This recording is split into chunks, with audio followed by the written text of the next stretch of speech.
Jordens dannelse og pladetektonik af Emil Rockher og Jonathan Norden.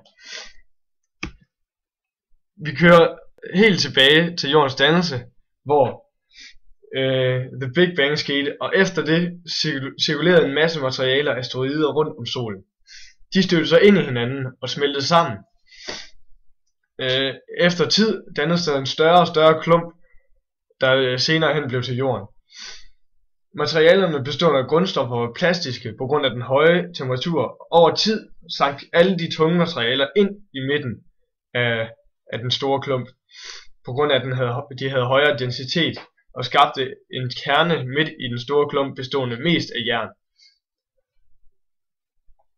Det var sådan jorden blev skabt for 4,6 milliarder år siden. Den første tid vi kender på jorden kalder vi Hadal, som var de der 4,6 milliarder år siden. Det var meget præget af en konstant meteorregn, så jorden var helt opsmeltet hele tiden.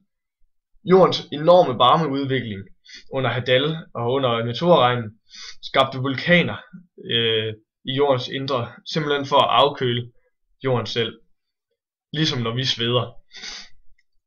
Senere i Prækambrium kunne jorden skabe sig en hård ydre skorpe, fordi meteorregnen næsten var holdt op med at være der. Gasserne fra vulkanerne samlede sig i et lag rundt omkring jorden og blev til vores atmosfære, som vi kender den i dag. Under Hadal sank alle de tunge metaller ind mod midten og skabte vores kerne, som vi kender den. Og jorden er blevet delt op i 3 forskellige lag, nemlig kernen, kappen og skorpen. Skorpen er den yderste del af vores jord og består af 2 ting. Oceanbundskorpen, som er den yderste del af skorpen, som går fra 5 til 15 km i dybden, og kontinentalskorpen, som går helt op til 70 km i dybden. Og kappen, som er fra 650 til 2900 km ned i jorden, består af 2 dele. Den nedre stive kappe, som er relativt kold, og den øvre plastiske kappe, som er smeltet, eller sådan plastisk. Og så har vi kernen, den indre flydende del fra 2900 km dybde til 5155 km dybde, og den indre faste kerne fra 5155 km dybde til 6371 km dybde. Og så har vi alderstidsbestemmelsen, hvor vi kan gå tilbage helt til 1669, hvor en dansk forsker og fysiker, Niels Steensen, udarbejdede en teori, han kaldte superpositionsprincippet. Det går simpelthen ud på, at det, der findes i jordens indre, må kunne bestemmes på alder ved at se, det, der ligger lavest, er simpelthen bare ældre end det, der ligger øverst, på grund af at det, der er ældre, har haft længere tid til at arbejde sig ned igennem jordens lag. Det er dog kun en relativ aldersbestemmelse, da man ikke kan bruge den 100%, fordi nogle ting ikke vil gøre præcis som teorien siger, og så skal man også bruge sin grundviden til at vurdere, om det man finder dybere også er ældre end det man finder øverst. Og en anden meget mere præcis aldersbestemmelsesmetode, det er den vi kalder for kulstof 14 metoden. Kulstof har normalt kun 6 neutroner og 6 protoner. Derfor kaldes det normalt kulstof 12. Men der findes også en radioaktiv form for kulstof, der så har 8 neutroner i stedet for 6, og derfor bliver kaldt kulstof 14. Kulstof 14 er radioaktiv, og derfor har den en halveringsperiode. Og den halveringsperiode er på 5730 år, og henfalder til kulstof 14 over ca. 50.000 år. Derfor er det en metode, der passer rigtig, rigtig godt til ting, som der er op til 50.000 år gammel. Den kulstof 14 metoden, den blev udarbejdet af Willard F. Libby, som arbejdede på den her metode fra 1947 til 1950, og vandt Nobelprisen i 1960 for den metode.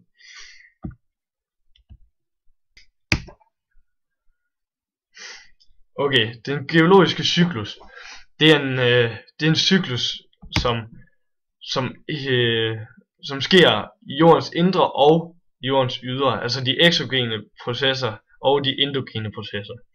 Hvis vi starter med en vulkan, der går i udbrud, så bliver alle materialer, som vulkanen udskiller, alle magmastenene, og det løber ned som er bjergsiden og størkner. Efter noget tid, så bliver på grund af vind og vejr og alt muligt jordens processer, så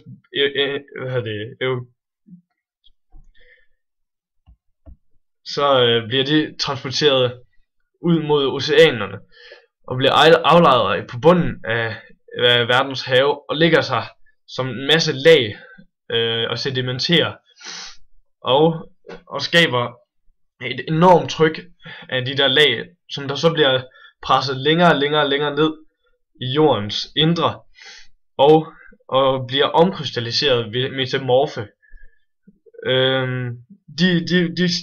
De bliver omkrystalliseret, de materialer, der vulkanen eller bjergarterne har udskilt sig, og bliver varmet op, og bliver varmet så højt op, at de simpelthen smelter igen, og får skabt et nyt udbrud.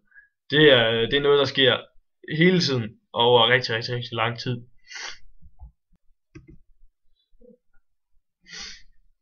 De bjergarter, der bliver skabt, kan man dele i 3 sådan hovedbjergarter. Der er det først de sedimentære bjergarter, som er de bjergarter, der bliver skabt under et hårdt og højt tryk, der bliver lagt på de der bjergarter, efter de er blevet aflejret ned i oceanerne. Så bliver det simpelthen trykket sammen og skaber bjergarterne, som man kan se på billedet, i forskellige lag. Og metamorfe bjergarter, det er bjergarter, som er sedimenteret til at starte med, og bliver varmet op ved en kilde, som der kan være en lava eller en magma flod, og skabe så nye ting, for eksempel marmor, som billedet viser. Og så har vi magmatiske bjergarter, som simpelthen er lava, der er størknet og kommer til at se sådan ud. For mange år siden sad alle verdens kontinenter sammen i et stort superkontinent, kaldet Pangea. Det var den tyske videnskabsmand Alfred Wegener, som fremsatte teorien om kontinentaldrift, altså ideen om, at kontinenterne bevæger sig. Han underbyggede sin teori med en række geologiske observationer. Han havde blandt andet fundet fossiler fra et landlevende reptil kaldet Cynogatus, som levede i Triasperioden, som er ca. 250 år siden. Fossilerne blev fundet i både Sydamerika og Afrika, hvilket kun kan forklares ved, at de 2 kontinenter engang har hængt sammen, for hvordan skulle den ellers have krydset Atlanterhavet? Hvis du kigger på et kort, vil du også kunne se, at de 2 kontinenters kystlinje passer godt sammen. Wegeners teori blev mødt med meget kritik, og den største svaghed ved hans teori var, at han ikke kunne forklare, hvad det var, der fik pladerne til at bevæge sig.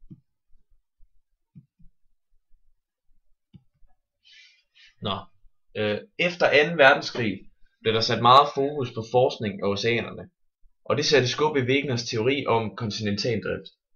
Man fandt blandt andet ud af, at der var bjergkæder midt i og ned langs Atlanterhavet. Man opdagede også, at de geologiske bjergarters alder steg jo længere væk fra midten du kom, hvilket betød, at der blev dannet materiale langs midten af Atlanterhavet, og at havbunden spreder sig ud derfra. Derfor kaldes den midtatlantiske højderyg for en spredningszone. Det viste sig, at der var masser af de her spredningszoner. Ved senere studier af vulkaner og jordskælv kunne man se, at vulkanernes placering viste nogle karakteristiske udbredelsesmønstre. Denne opdagelse beviste, at jordens overflade var delt op i store og små mønstre. Ved at kombinere den nyfundne viden med Wegeners teori om kontinentaldrift, fandt man ud af, at der ikke bare var kontinenterne, der bevægede sig, men at også oceanerne var i bevægelse. Teorien om, at jorden bestod af plader, som konstant bevægede sig, blev kaldt pladetektonik. Pladerne bevæger sig i gennemsnit kun nogle få centimeter om året, men set med geologiske briller er det faktisk ret meget.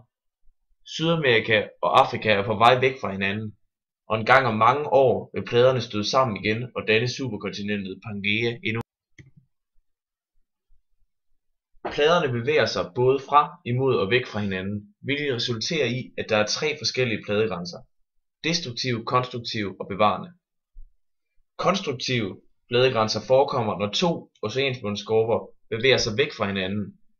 Der vil trænge glødende magma op fra de sprækker, som pladerne efterlader sig i litosfæren. Når den glohede magma kommer op i det kolde vand, vil det størkne. Derved dannes der højderygge. Dette fænomen ses fx på den midtatlantiske højderyg, som blandt andet går igennem Island. Dette forklarer de store sprækker i Islands landskab. Jordskælvsaktiviteten nær disse højderygge er relativt svag, fordi at oceanbundskorperne er rimelig tynde, og der opstår ikke særlig mange spændinger.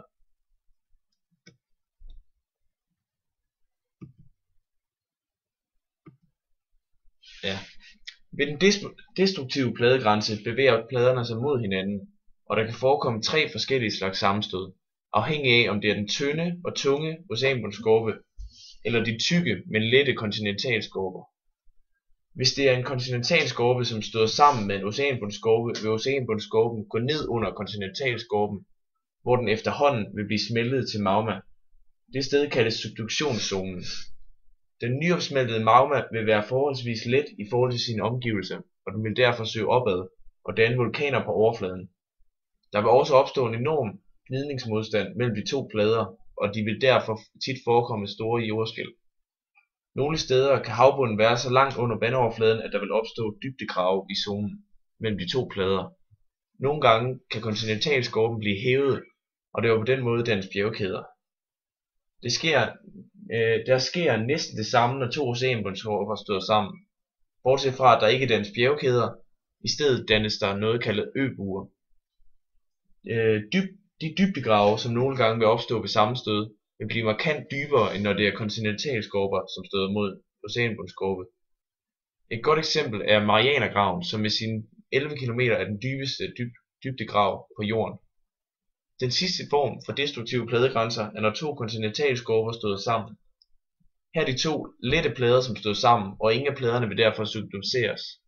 I stedet vil materialet blive presset sammen og skubbet opad, og på den måde vil der ske en bjergkædedannelse, ligesom Himalaya. Der vil ofte blive udløst en meget store jordskælv i dette tilfælde. De bevarende pladegrænser er, når to pladegrænser glider langs hinanden. Her kan der opbygges store spændinger, hvilket kan resultere i jordskælv. Hotspots er den eneste form for vulkaner, som ikke følger pladegrænsen. De kaldes hotspot-vulkaner, fordi de ligger over et magmakammer, som ligger i kappen lige under litosfæren. Så når den gamle vulkan flytter sig sammen med resten af oceanbundspladen, vil magmakammerne blive hvor de er, fordi de ligger nede i kappen, som ikke bevæger sig. Den gamle vulkan befinder sig nu ikke længere over et magmakammer, og derfor ikke er aktiv mere. Der vil derimod opstå en ny hotspot-vulkan over magmakammeret, og sådan vil det blive ved. Det er sådan Hawaii for eksempel er blevet dannet. Pladernes drivkraft. De fleste geologer mener, at der er varmestrømme i jordens øverste kappe, og det er dem, ifølge dem, så er det dem, der får pladerne til at bevæge sig.